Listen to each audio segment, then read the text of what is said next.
You've just joined the Prepper Broadcasting Network, where we promote self-reliance and independence. The views and opinions expressed are strictly those of the host or their guests. Visit us in the interactive chat room at prepperbroadcasting.com.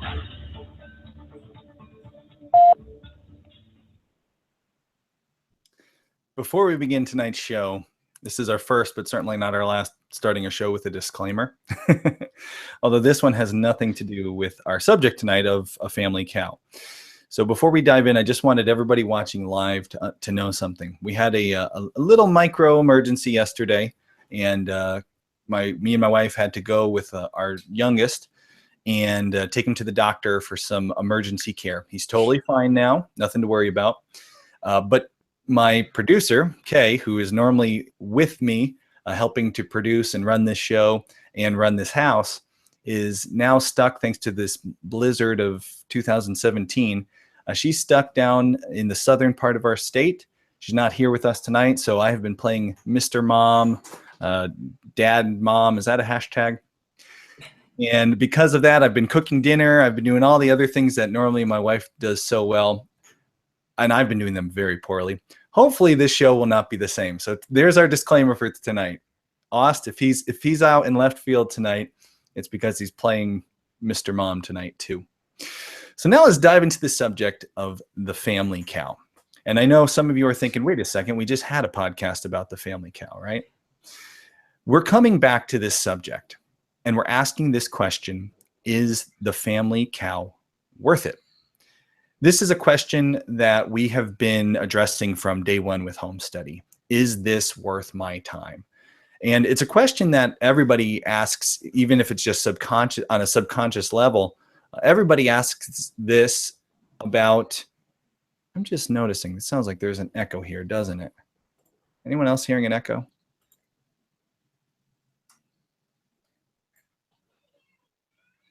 One minute, everyone. That should help. Okay.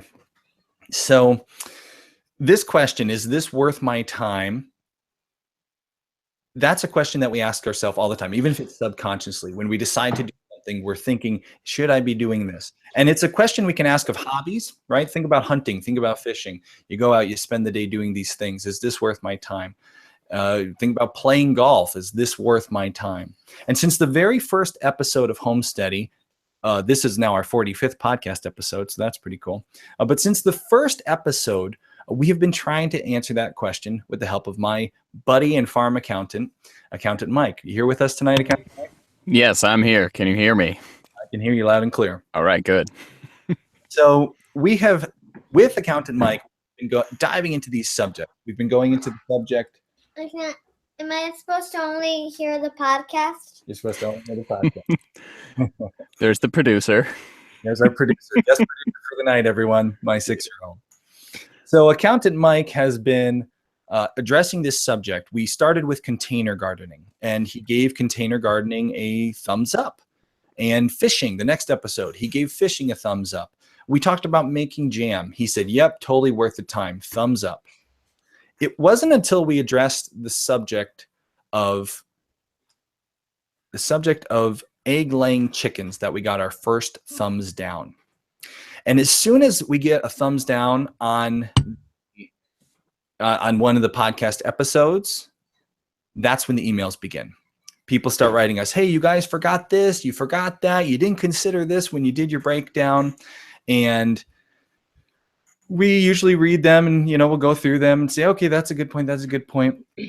Never has an email smacked us down so much as Emily's, our guest for tonight.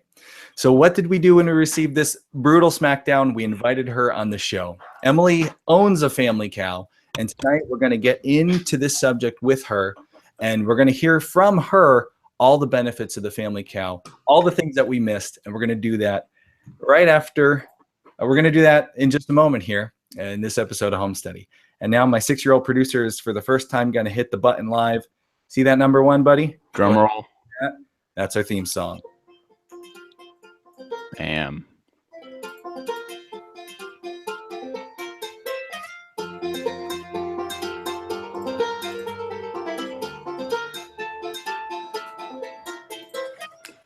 The world that we live in is a crazy place. You and me, we can each make it a little better. We can live a more sustainable life. We can become more self-sufficient. We can get more connected with the planet around us.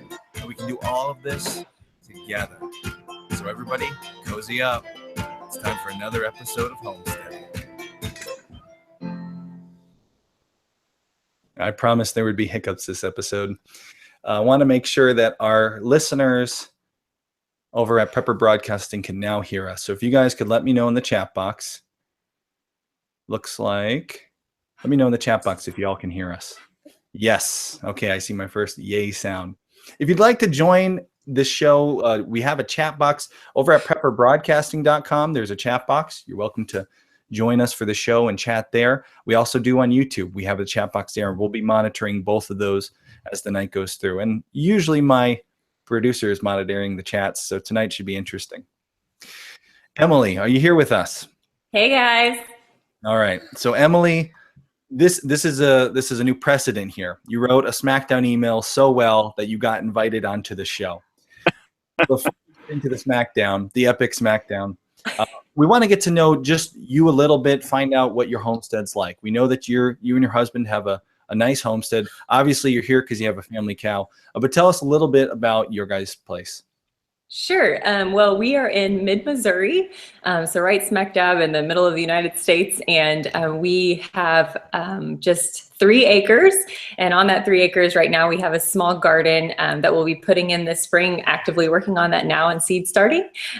We got chickens first thing, and then we added the cow a lot sooner than I anticipated due to some crazy turn of events. We weren't planning on getting her until this year in 2017, but we ended up with her last year. And so now we have a cow, and we have about 3 farm cats that run around and hopefully are good mousers, but that is yet to be seen. So, crazy turn of events, you wound up with a cow how many years early? Just a year early, or maybe 2, if you were asking my husband. What kind of crazy turn of events do you have to go through to end up with a cow at the end? Well, so kind of like Austin's wife, I may or may not have sent an email to some people who had cows just to see what their price range was so that we could start saving for a cow. No. Because I wanted to know, how much this particular farm's cows were, because they're very high quality. I knew they would be more than what you'd find on Craigslist. And so I was like, okay, what's the target goal here? We need to start saving money. So I sent them an email and then talked to them on the phone. And it turned out they had a girl that they were selling at a reduced price simply because they did not want to overwinter her. And so it was kind of one of those, you get it now, you're going to save quite a bit of money. And so I kind of twisted hubby's arm a little bit, and she's here. So the people on the other end of that phone line were pretty good salespeople, I guess, is what ended up happening. How much is it? People. Actually, I'll take it. Yes.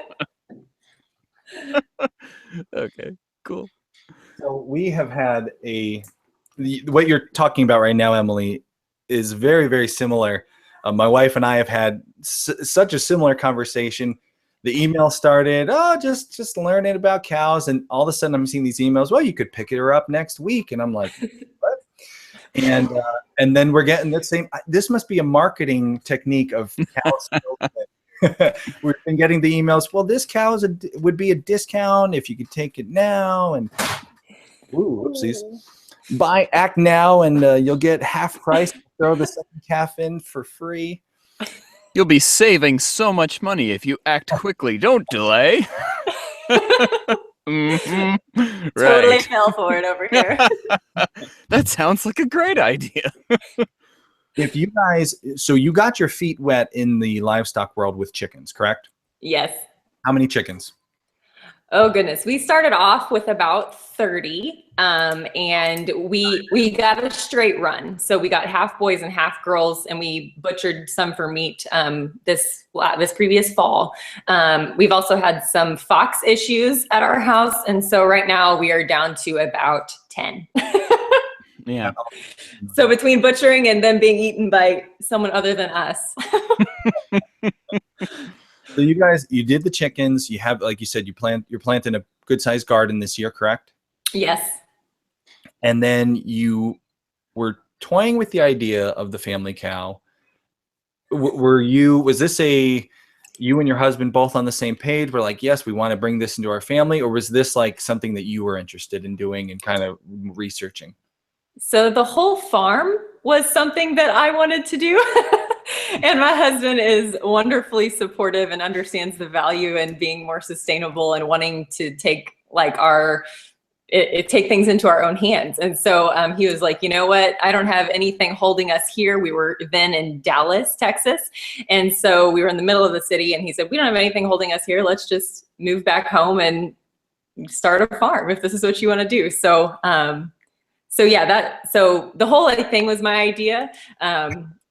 And he even still sometimes walks into the house and was like, we for real have a cow out there. So. How quick did the decision in your mind of, yes, I want a cow, to the cow winding up on your door? I mean, excuse me, I knew I wanted a cow 2 years before we moved to the farm. So, I mean, it was like, as soon as we could get her here, I was ready for her. It was more of me having to twist my husband's arm, like I said. Why a cow? What is it about the idea of having a family cow that made you, even before you had chickens? Usually I find with a lot of people, you get the chickens and then it's like, oh, what else could I get? What was it about the cow? The cow, man, for so many reasons. I did not want to have goats on our farm. Goats don't speak to me like other animals do. Like for me, like it's like this is gonna sound maybe fruity, but it's like what speaks to me, you know? And the goat is just cantankerous and rambunctious and jumps over fences, and you have to have crazy expensive fencing. And I was just like, no. So that was number one. I did not want to have to deal with that. Number two, it was their personality. I like that the cow, for the most part, is a calm, serene, peaceful animal, whereas the goats have a lot more personality. And I wanted that presence on our farm, just the calm essence to our farm. And also, one word, butter. I wanted the butter. I did not want to have to buy an expensive cream separator to get cream from a goat. I wanted that natural separation because we are heavy butter, ice cream, and sour cream users in our house. And so it was like, I need the cream, baby. I need the cream. I was, doing my research. I was looking at your guys' Instagram feed, and I saw a picture, a meme that said, something along the lines of, if anyone questions your butter usage, cut them out of your life immediately. So, yes, I remember posting that. Yes. So we won't question your butter usage. You guys have owned this family cow for how long? Tell us about her. What's her name? How long have you had her? Yeah, her name is Caroline. She's a first-year heifer, so she is pregnant right now. She is due to calve in June, and her name is Caroline Faith, and we got her December 8th of 2016, so we have not had her very long, but she has been here for a couple of months and is well settled in at this point. Awesome. And when is she, did you mention when she's due, Emily? Yes, June 2nd. June 2nd. Okay, so you guys are about to dive into that world. Is it supposed to be like this? Yes, it's supposed to be like this. It's his first night by producing. He's doing great. Don't worry. Good. So you guys have just begun actually the cow ownership process, but I've noticed, looking again through the Instagram stream, looks like you've been doing different workshops, learning how to do different things with the milk and with the cheese. What have you guys done so far? Absolutely. It was 3.5 years ago when this journey kind of started for me. We were then living in southern Missouri, and it was a real food kind of light bulb just switched. I went on a rampage that night, cleaned out our entire kitchen in one night, threw everything in a box in the trash, and we just went real food. And in the process of searching out real food, I came across homesteading blogs.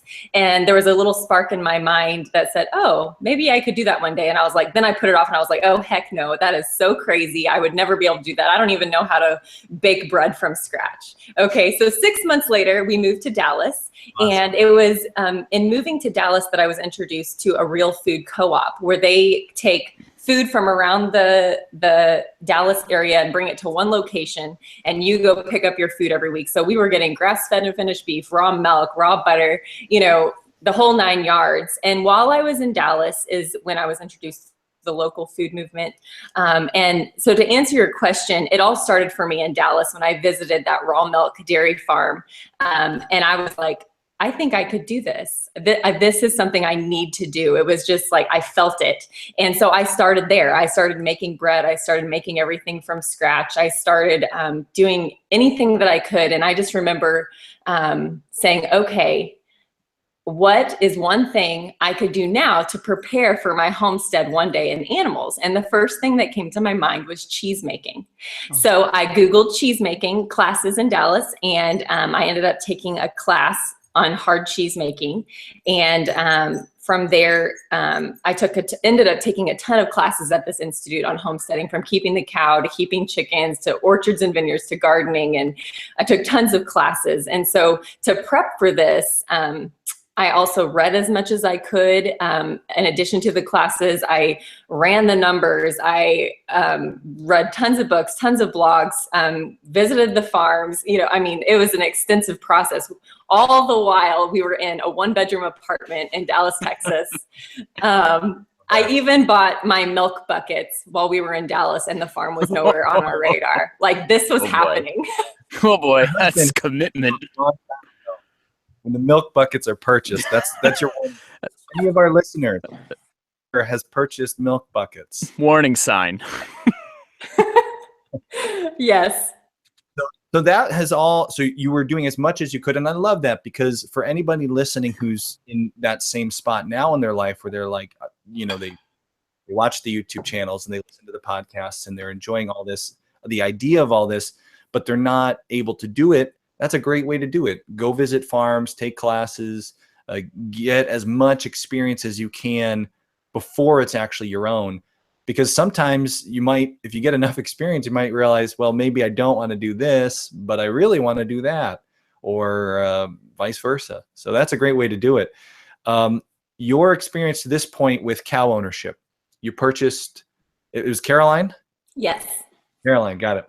So you purchased Caroline. How old was she when you got her, and what was those first couple months been doing?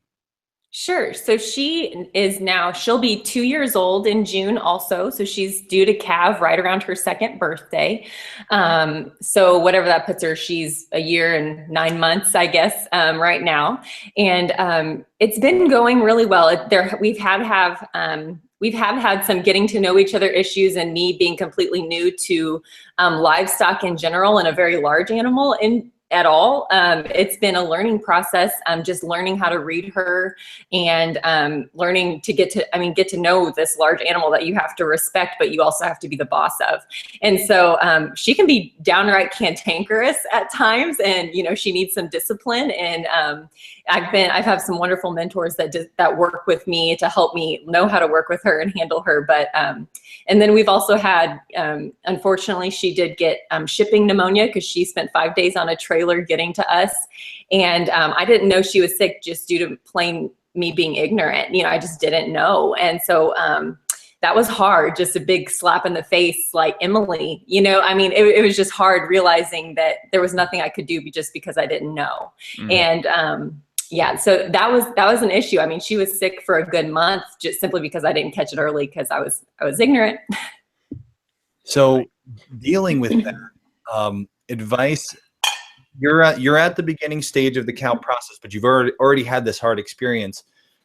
You took classes, you went and got your you got your feet wet. Would you, looking back already, would you have done something different in the purchasing process to get to this point that might have avoided that? Or was that just, you know, something that happened because of what would you change looking back? I don't know that I could have changed anything, to be honest with you. I mean, I was so diligent that I was shocked that I didn't recognize when a cow was coughing versus when she was burping up her cud. And you know, and it was one of those things where I was like, is she coughing? David, is she coughing? You know? And so it was, and for me, I didn't know, this is a good note for all you potential cow owners. If your cow is coughing, you need to start treating that immediately. That is not a, see, for me, when I realized she was coughing, there was a couple days there, oh, it's no big deal. She just has a little cough, you know, but no. If your cow is coughing, you need to be calling your vet if you do conventional care, or seek out natural treatment if you choose to go that route. For me, we go natural, but because we had let it go for so long without realizing it, we had to do the antibiotics, and that was a huge kick in the pants for me, who's very anti that. So yeah, I mean, it's just, we just didn't know. I don't know there's something I could have done different, to be honest with you. We had with our pigs last year, we've been doing pigs for years, but we had last year, in the process of bringing them on farm, it was a cooler day, and same kind of thing. They caught pneumonia, and it was our first time experiencing that. Fortunately, we had done pigs for years, so we were able to see right away something was up and there was a cough involved. And same thing, we wound up having to give them, that batch had to give some antibiotics to take care of it, because that's the kind of thing where they can live or they can die. But yeah, those are part of the growing pains of having livestock. And speaking of growing pains, that's what me and Mike focused so much last time when we were doing our breakdown. So let's start to talk about this. You've owned the cow for how many months now, Emily? It's been 4 months. 4 months. Let's talk about this, our previous breakdown. And let's talk about all the things that Emily, because I'm sure as you were thinking about getting the cow, like you said, one of the biggest reasons was for just the butter alone and the cream. Let's get into this idea of what our previous breakdown was. Me and Mike, we had sat down and we had gone through the whole breakdown for whether or not you should own a cow. And if you haven't heard that episode, we'll have a link to it in later on. We'll add a link to the show notes. But basically, Mike and I went through this idea of, should someone buy a cow off the idea of, well, will they save money on milk? And, you know, in retrospect, yeah, that there are so many more things that a cow brings to a family, but they also are a lot of work. So we did this breakdown. We talked whether or not, you know, what could you save with what you're spending your family's milk products, what would you save? And accountant Mike was like, no, there's no way having a cow is worth it. And that's when we got the email. And so what we're going to do, we're going to dive into this email that we received from Emily. But first, we're going to take a little break, hear from our sponsors, and then we'll dive into the email that sparked the rematch of whether or not a cow is worth it. Dun, dun, dun. Yeah. Jeez. Find peace of mind for your family at Forge Survival Supply. Founded by United States Marine Corps veterans, Forge is the premier destination for quality American-made survival and emergency preparedness products. Freeze-dried foods, water filtration, fire starters, fully equipped bug-out bags. Find everything your family needs to stay safe, protected, and nourished during times of uncertainty at ForgeSurvivalSupply.com. Delivery is fast and it's free on all orders. Need help? Call our 24/7 support team. As a listener of this program, Forge Survival Supply would give you an additional 10% savings. That's right, an additional 10% off your entire order, plus free shipping by entering discount code SURVIVOR at checkout. That's ForgeSurvivalSupply.com and use discount code SURVIVOR. Okay. Hey, Joe Alton, MD of store.doomandbloom.net here. And I'm nurse practitioner Amy Alton, and we're here to get you medically prepared. A lot can happen in the uncertain future, natural disasters, epidemics, terror events, but we're here with medical kits and supplies that will help make you a medical asset in times of trouble. From first aid kits for the trail to complete family medical survival kits, we've got an entire line to help you deal with injuries in any scenario. Compare our kits to others and you'll agree that only our kits are assembled to work best when help is not on the way. So get a quality kit from a doctor and nurse practitioner and not some mass-produced knockoff. Often imitated, never equaled. That's store.doomandbloom.net, store.doomandbloom.net. And hey, get the essential guide for when medical help is not on the way, the Survival Medicine Handbook 3rd edition. Find it and the all you need to know Zika virus handbook on Amazon.com. Hi, this is Ron Paul. I am a former congressman, physician, and presidential candidate. The world is in turmoil. Things like Ebola, earthquakes, wars, and famines are commonplace. As Americans, we are largely sheltered from these events. However, in parts of the world, just having enough food is a huge problem. For some of us, there is the nagging thought that we may not always have it so good. So we keep some food on hand just in case. My family and I have found a product that helps us do this better. It's a home freeze dryer from Harvest Right. With it, we eat healthier and store a little more food. We freeze dry everything we love to eat, and it lasts up to 25 years. Okay. Who knows what the future will bring? One thing's certain, my family and I will always have food on the table. To learn more, go to harvestright.com or call 800-923-9591. That's harvestright.com or 800-923-9591. Okay, we're back. And we are ready to dive in to the email. The scathing email. The scathing email. Mike, did I even send you the email? You should You get did. I have it. I'm looking at it. You need to get all the angry emails. It's brutal, but why? People are angry at you. This is your show. I'm just a guest.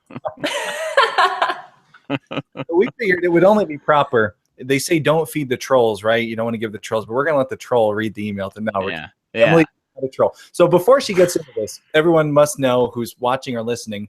There's probably 30 smiley faces in this email. So it was definitely like she was letting us know. Emily is a huge fan. She's been a longtime supporter of Homesteady, and which is one of the reasons why we took this email so seriously. If she was somebody we'd never heard of and they're like, you guys are idiots, you know, but the other reason we took it seriously was because her points were spot on. So Emily, let's get into the email. And if you wouldn't mind, we're going to have you read it to the audience. You got it. So let's start. No, wait. Before she goes on, there were 6. Do you see this, Mike? There were 6. I'm looking at it. You confirm? Yeah, 6. Behind her Ost. Go on, Emily. Ost, I have to point out that apparently your family doesn't use butter, cream, yogurt, kefir, ice cream, sour cream, cream cheese, or mozzarella cheese. You don't use any of these ever? I'm going to guess that you do. And that should be considered in the economics of it because they are all very easy to make from raw milk. Okay, now, before you go on, I actually have one of these family members here next to me. I got to ask you a question. Do we use ice cream? Do we use yogurt? Yes. Yes. Can you talk into the mic here? You're going to do some podcasting here. Do we use ice cream? Do we ever have ice cream? You can say for our listeners. We have ice cream. We have mice cream. Nice. How about mice cream? Mice cream. How about sour cream or cream cheese? Do we use those? Butter? Butter. Yes, we do. So it's confirmed. We use all those. We are actually a very heavy dairy using family. And so continue knowing that, yes, our family is a heavy user of these dairy items. And you can't just compare the cost of the junk at the store. If you find local butter, I bet you're going to pay around $5 or $6 a pound for it. I don't know that we have found local butter. We are Kerrygold buyers ourselves, and that is not local, but it is good quality butter. It's grass-fed cows. It's local to somebody. It's local to Ireland. Yeah. But yes, definitely going to pay a lot for local butter. Yes, in our area, it's $6 a pound. Oh, man. Yep. Sounds about right. Not to mention the hard cheeses that you can learn. Around here, it is $5 for an 8 ounces of raw cheese. We don't buy it, LOL. So we got cheese. Yep, we use cheese. Everyone's using cheese. And you have taken the classes, right, Emily? So you've seen what it's like to make these cheeses? Yes. What's the easiest cheese to make? The easiest, are we talking hard or soft cheeses here? Both. Which are the 2 easier ones? Soft cheese as a whole, as a group, is the easier cheese to make. Included in that is yogurt and kefir. Those are soft cheeses. Also, cream cheese is a soft cheese, and mozzarella is considered a soft cheese. And all those easier to make than the hard cheeses. Have you done hard cheese yet?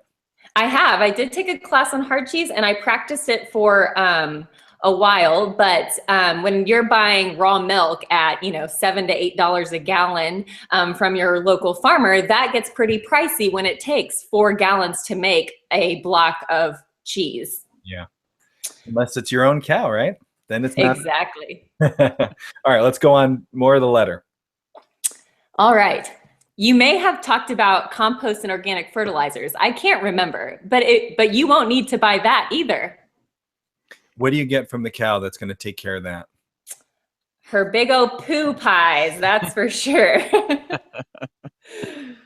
We are currently, this entire winter, we have a section of the garden that we are planning not to use this year. And we have been taking all of her manure out of, she has a big straw bed in the pasture and she wastes hay and she poos in it. And so we've been taking all of that out of, scooping it out and dumping it on our garden and then we're gonna let that rest all year. So we haven't begun composting it yet, but we're gonna let it so-called compost in place on a section of the garden for our expansion next year.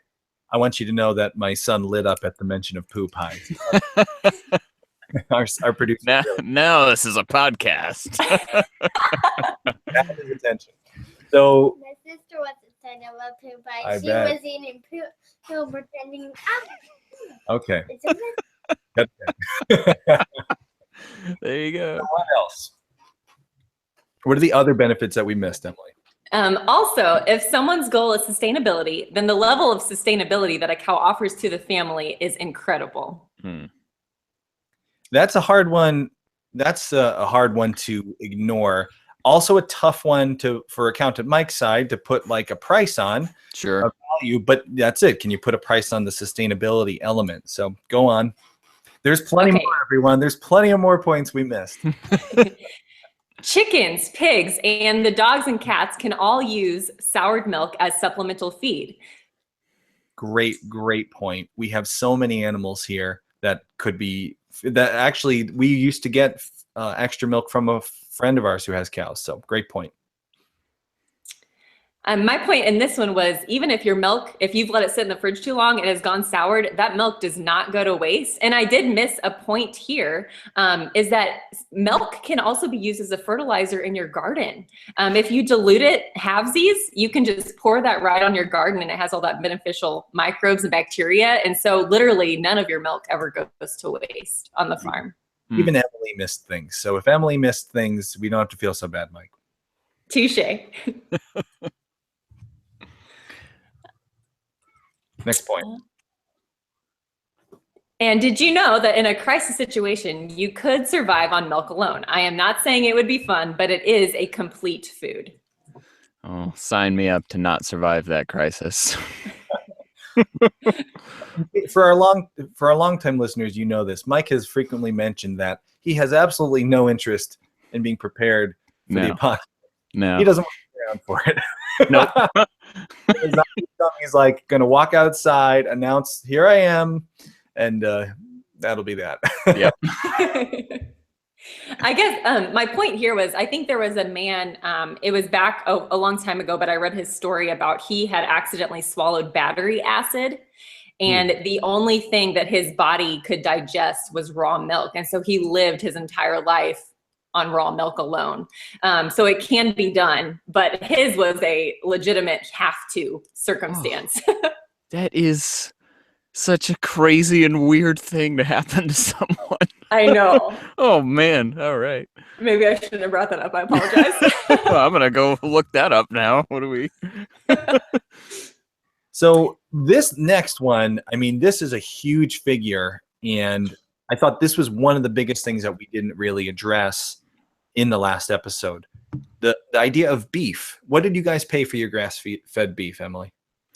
All right. We paid $1,200 for a half of a beef to put in our freezer. So that wasn't a whole cow. That was just a half. And that included the sale to the farmer, and that included the processing, but our processors here are so reasonable. So I think we paid like $125 to our processor for a half a beef. And You there, Emily? yeah, sorry, you were speaking. I apologize. Yeah, she doesn't interrupt people. That's the skill you have to learn to be on the. She hasn't been on this podcast enough yet. We pay for our pigs to be processed. We pay about $450 for a pig. So that's an awesome price. And I mean, it scales everywhere you go. We get a lot of emails about that. People always say like, oh man, you're paying way too much for your processing fees. Well, in our area, they are all that. It's I don't have a jerk processor. I have a great processor, and the guy, 20 miles from him charges the same thing. So that is a nice price though. That was for a half or a whole beef? It was for a half a beef. Okay, that's awesome. So that is a ton of money you could be saving there. And this is what you kind of sum it up in the letter here. And I like how you name all these different things. And the point was we had left a lot out of the equation. And then why don't you pick it up from there, Emily? I like how you kind of summed it up here. Okay. My point is you guys left out a lot out of the equation on the family milk cow. I'm not saying Accountant Mike would end up giving it a thumbs up, but it should be considered to give it a fair assessment. And then you talked about we'd be saving a lot more than the $500 figure a year on milk. Yes. And, so that's really why we had you on, because we just talked about milk last time. Now, here's the thing. When you decide to get the family cow, there's all kinds of different things you could or could not, may decide not to do. For example, the beef thing. You might breed your cow to just have a female. Maybe you want to grow your herd, or maybe you want to sell a female calf. You don't want to do the beef thing. So we can't look at all these. This is one of the harder breakdowns for Accountant Mike to handle, because you can't punch in all the exact, well, you're going to get this much milk and you're going to get this much beef. You can decide, do you want to make cheese or do you want to feed pigs? The numbers are different there. But the whole idea of all the things we left out is what we wanted to address. Why don't you finish out the letter here, Emily, and then we'll dive into our breakdown. All right. But anyway, I am so sorry for the reprimand on this video, but I believe a more thorough comparison is needed. One cannot just take into account the milk from the cow to see if she is worth it. That is very short-sighted, my friends. I am completely shocked someone else did not mention the other dairy products during the live feed. I'm calling for a redo, or at least an amendment with Accountant Mike added for the podcast. I hope you know I love you guys, and I don't mean to be critical, but you guys have done a crazy good price analysis for other enterprises on the homestead, and I want to hold you to that. Please forgive me if I have offended you. So, no, neither of us were offended. No. And your points were awesome, Emily, and that's why you got it. You called for the redo, the amendment. Here it is. Accountant Mike. Emily has brought forth a lot of different ideas here. What are your first thoughts?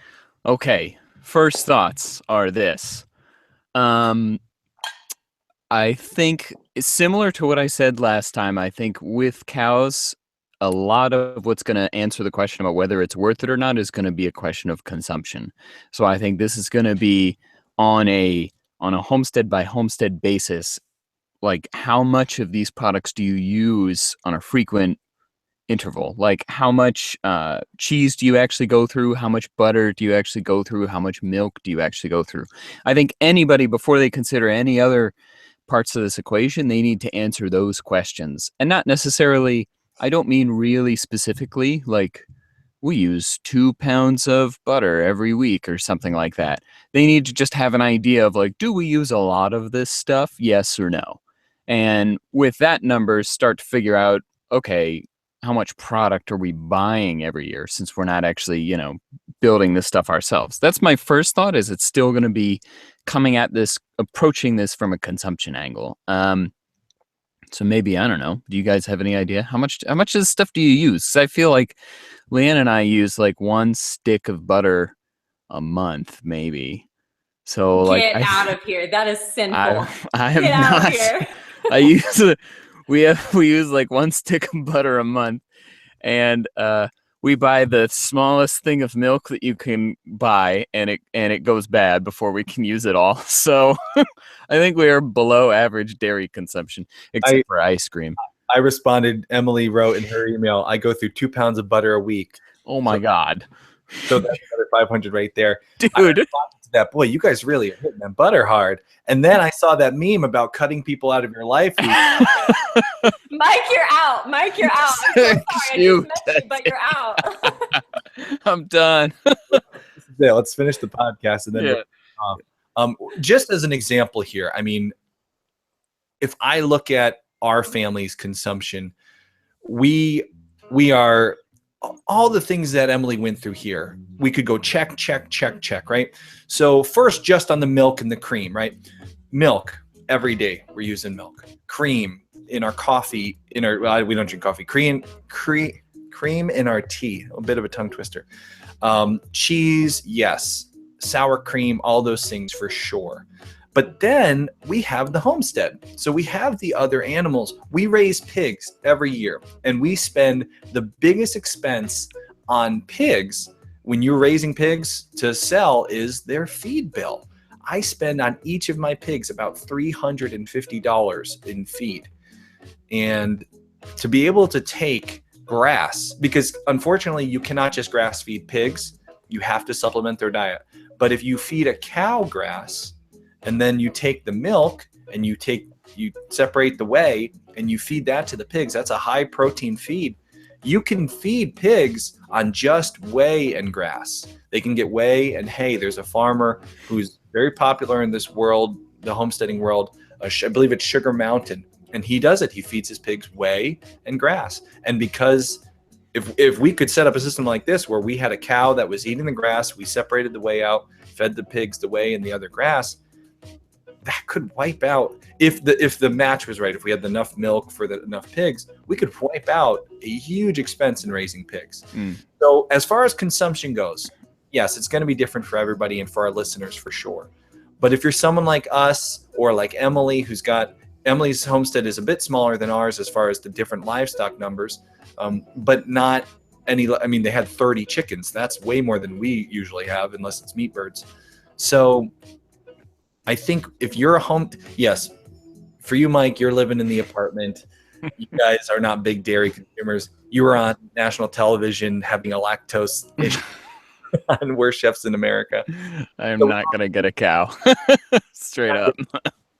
But for a family like ours or like Emily's, who's more homesteady, the consumption thing is not going to be worth it. And you know, something that that I didn't actually catch when I pre-read Emily's email, but that I thought of while she was reading it now, this is very much an animal that kind of can exist as a support to other ventures. Like, if you're able to use this milk in many other ways, if you're able to use it partially as a fertilizer, and like Austin just said, partially to feed your pigs and partially to feed the other animals, and then if you can make some of your own cheese to cut down on the cost of that, then I can start to sort of see a path where this could be a decent decision if you're already established and it's not just your consumption that this animal is going to feed, but also the consumption of your homestead or farm on the whole. So I think that we're really looking at least two scenarios here. There's the just starting homesteader, which I think is going to be very hard for me to ever give a thumbs up to that. But then there's like the homesteader who's maybe been doing it for a little while, who has a bigger operation and is thinking of either like going to the next level or making their current setup a little more sustainable. And that's, I think, the area where this becomes a lot harder, because I think there is a situation in there where the numbers would actually make sense to do this sort of make this kind of decision. So Emily said in her email, she's not sure whether or not she could convince you that it is a thumbs up. Let's let you answer that. What are you thinking, Accountant Mike? I don't know if I have enough information yet to make that decision. Any hard numbers you can share with us, Emily, as far as costs goes? What do you have? Yeah, I mean, you can find cows as cheap as you want them or as expensive as you want them, really. So that we can't. Last time we factored in the mini jerseys, which Emily does have, but you got like a discount fancy mini. Yeah. Great point, Emily. So for your knowledge, Accountant Mike, there are cows out. We were offered a free cow one time, but there are cows out there for $600-700. Yep. Oof. Probably cheaper, maybe cheaper. Yeah. I would say that if your cow is that cheap, I'm not saying this across the board, but that you're going to have health issues. You don't want to just buy any run-of-the-mill cow. And I would highly recommend to not get a cull cow from a commercial dairy or at live auction. That is one thing I will recommend to the listeners is please don't do that. You are asking for a heartache. Yeah. Yep, good advice. That's a whole different ball game. I'm sorry, I totally stepped on you right there, but that is a whole different ball game. Because if memory serves, Austin, you and I were talking about like a $6,000 or $8,000 animal, right, or something like that. There were these fancy $5,000, even $2,000. I must have the fancy cow. If you're looking for a good Jersey from a local, we have a really nice where we get our raw milk from. He sells Jersey. Right now he's selling a Jersey Devon Cross for somewhere around $700. So we could get it, and they're good quality, nice animals. We drink their milk already. So wow, yeah, 700 is a totally different. You're starting from such a different standpoint. Then when the bear shows up and eats it, it's a much smaller loss. The t-shirt is coming, guys. As far as feeding the family cow, that is, again, going to really greatly depending on where you're at. Like I've seen like hay as high as like $13 in California, or, around here, a small square bale of hay is $4. So again, feeding the family cow really depends on where you are and where you'll be homesteading when you're considering this. So for us to feed our cow on hay just hay and pasture during the summer, she won't eat a whole lot of hay. So this is highballing it, where it's going to be about $800, and that is a highball because she won't eat as much hay in the summer, but she does need it to balance her rumen. So we offer it to her free choice, but she's not going to take it. Or no, I'm sorry, that was for the winter time when she's eating hay every day. Okay. My cow eats about a half a bale a day. I would say because she is that small standard mid-mini cow, but she also gets a fermented alfalfa. So that is a higher priced item, but she wastes absolutely none of it. So I am okay with her eating that. And so that was $810 was including that as well, that higher fermented alfalfa and the hay. And then I averaged about $440 during the summer when she's on pasture and she's not getting as much hay, but she is still getting that fermented alfalfa at milking time. And so for a total for the year, it was about $1,200 to feed the family cow. So that's not including, her mineral supplements that she needs, or the fact that she'll need to be rebred or artificially inseminated, or her medical, any medical things that come up. That's just feeding. Right. Feeding, direct costs. Okay. Yes. So here's the thing. We are talking about a totally different scenario here. So let me play through to you guys what I'm running through in my head. If we're talking about a homesteading situation where maybe there are several other animals on the farm currently, there's some pigs, there's some food being grown in the ground, there's some goats that I don't know if you could feed anything to these goats, but there's other animals around that could use some of this byproduct. Then I see a path where this could make a much stronger choice, not necessarily to actually make you money, but to sort of bring down and equalize your costs all around the farm, right? So Emily's talking about a total cost of like $1,200 a year to feed this animal. And let's say this animal produces enough milk that it can save you as a family $400 or $500 a year.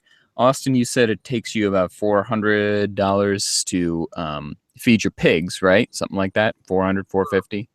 $350 per pig. $350 per pig. I have 6 out there. 6 pigs. Yep. So I mean, if your cow can produce enough to cut your pig's feed by 1/3, then you're talking about a $600 savings for you, Austin, in your situation. So that's the sort of situation, especially if you end up buying this animal for 1,500 or 2,000, something like that. That's a scenario where I can see giving it a green light. It's not going to do it on its own. I feel like I don't know if you could ever really give this a thumbs up on its own, but as a supplement to equalize costs around your farm and to sort of level everything out, I could see giving it a thumbs up in that scenario. And I think that was the point of my email, was that when people get a cow, they are not starting out with a cow. This is not going to be their only enterprise. I hope not. Yeah. And so, I mean, even if you only have chickens and a couple cats like we do, we want to add ducks and pigs and all sorts of things in the future. But it's not going to be its sole enterprise. And so that was my point, is none of the milk is going to go to waste, even if you're only consuming $500 worth a year. You're getting more out of that girl. Yeah. Well, I think she told us straight. Down and she set the record straight. So she is it's like a trial, and it's the people versus Homesteady, and Homesteady just got smacked down. Oops.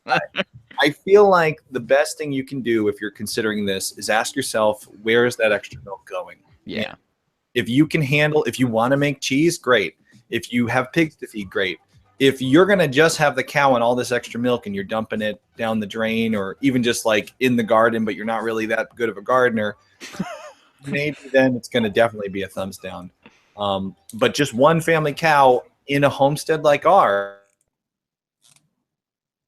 whoops, thumbs up, and she'll hear that later. So I don't know if I'll have a way to tell her no now.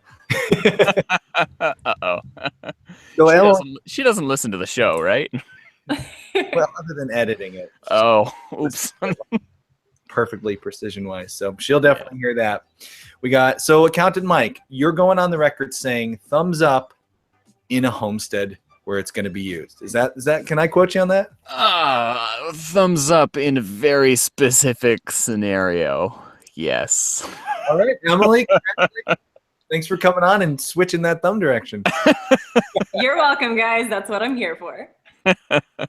So we like to spend the last few minutes here. We know there's a lot of people who've joined us live. If you guys have questions over at prepperbroadcasting.com, fire up that chat box. We're watching it. If you have questions at YouTube, anybody wants to know from Emily what it's like to have a family cow, maybe learn about the mini jerseys, go ahead, tag @Homesteady in your question. That way I can read your question. It'll stand out. And this section is brought to you by the Super Chats feature. So if you're watching on YouTube and you want to donate to the show and help keep us doing this, you can hit that Super Chat button and your question will be bumped to the top. Whoa. Stream. So your preferential treat. So check out that Super Chat button. Anyone have questions on cows? Fire it up. I do, until we start to see them coming in the chat boxes here. Emily, my biggest concern, my wife wants to do this, and I would love so badly for my wife to have a hobby. Because I have way too many hobbies, and so it's unfair. I'm always doing my hunting and my fishing. How much of a good team in the venture does the husband, because it sounds like your husband's not really it sounds like he's not the farmer here, but how much does he have to be supportive and involved in this process? Well, he at least has to be supportive. Otherwise, there's going to be some contention there. And I would say that, I mean, I am 100% the farmer in our family. My husband is amazing, and he helps me with big projects. Like if I need something built, like we're getting ready to build her stanchion this weekend. If we need, and when I brought home a huge ton of hay when we were going to get some ice and snow, he was there helping me unload it into our garage. Yes, we store hay in our garage. And so, I mean, but he didn't have to do that, but he did help me there. But from day to day, I am the one working with the cow. I'm the one feeding the chickens and all, I mean, gardening, everything is me. Ladies or gents, as long as your wife is okay, or your husband is okay with you with you having a cow, it's okay that you're the only one working with her, because that's our family situation. She's my cow. Anytime like you get sick, work runs late, you get stuck in traffic where your husband has to jump in, or? Well, I'm very blessed in that I have a job that is I mean, it can be stressful, but for the most part, I come in and punch in my time and I leave. And that's the kind of job that I wanted. I didn't want something that I was going to have to work late or put in a lot of hours. I am not a career person. I want to be able to make a career out of what I love, and I don't love what I'm doing now. So I go to work. I have to be at work at 9 a.m. and I get off at 5 like clockwork. So it works for us because I'm not a career woman, and I'm simply going to work to bring home a paycheck to pay the bills so we can have a cow. No, just kidding. It's more money than that, but we have someone on the YouTube chat here.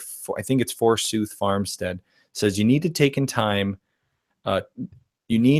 into consideration dry time and the pregnant time with the cow.